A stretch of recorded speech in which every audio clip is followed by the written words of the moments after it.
மருதமலை அருகே யானைக்கு சிகிச்சை அளிக்க வந்த மருத்துவர் அது முட்டி தள்ள முயன்றதால் பரபரப்பு ஏற்பட்டது. கூடுதல் தகவல்களுடன் இணைகிறார் செய்தியாளர் சுரேஷ். சுரேஷ், விவரங்களை பகிர்ந்துக்கலாம். ஸ்ரீராம், உடல் நலம் குன்றி இருந்த பெண் யானைக்கு வனத்துறையினர் 3வது நாளாக சிகிச்சை அளித்து வருகின்றனர். வனப்பகுதியில் கொட்டப்படும் குப்பைகளால் பெண் யானை பாதிக்கப்பட்டதா என மருத்துவர்கள் சந்தேகம் அடைந்து வருகின்றனர்.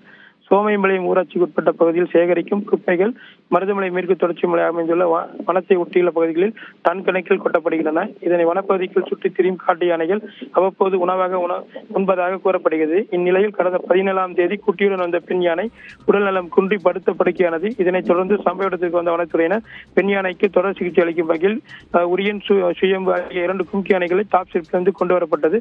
காட்டு யானைகள் சிகிச்சை அளிக்கும் போது பெண் யானைக்கு அருகே வராமல் இருக்க பாதுகாப்பாக நிறுத்தப்பட்டுள்ளது. மேலும் முதல் நாள் தாய் யானையுடன் இருந்த குட்டியை வனப்பகுதிக்குள் சென்று விட்டதால் அதனை கண்காணிக்கும் வனத்துறையினர் திட்டமிட்டுள்ளனர். அதே போல தொடர்ந்து ஆன்டிபயோட்டிக், பல வகைகள், சத்து மாவு, மல்டிமிக்ஸ், குளுக்கோஸ், பசுந்தீவனங்கள் கொடுக்கப்பட்டு வருகின்றன. இருந்த போதிலும் பெண் யானை சோர்வுடன் காணப்படுகிறது. இந்நிலையில் குப்பைகளால் யானை பாதிக்கப்பட்டதா என்ற கோணத்தில் சந்தேகம் எழுகிறது. நிலையில் குப்பைகளை மண்ணை கொண்டு 3 பேர் தற்போது ஊழியர்கள் ஈடுபட்டு வருகின்றனர். அதே போல காட்டு யானை கழிவில் இருந்து தற்போது பிளாஸ்டிக் கழிவுகள், பிளாஸ்டிக் பொடிகள் இருப்பதை பார்த்து கால்நடை மருத்துவர்கள் அதிர்ச்சி அடைந்துள்ளனர். தற்போது ஹைட்ரோதெரபி நீர் தொட்டி குளியல் மூலம் பெண் யானைக்கு மருத்துவக்குழு சிகிச்சை மேற்கொள்ளும் முயற்சி பணிகள் நடைபெற்று வருகிறது.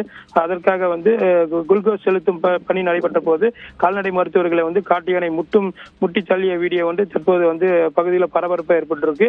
தொடர்ந்து யானையை அந்த குளியல் தொட்டிக்கு கொண்டு போகும் பணி தற்போது நடைபெற்று வருகிறது. ஸ்ரீராம், தகவல்களை வழங்கியதற்கு நன்றி சுரேஷ்.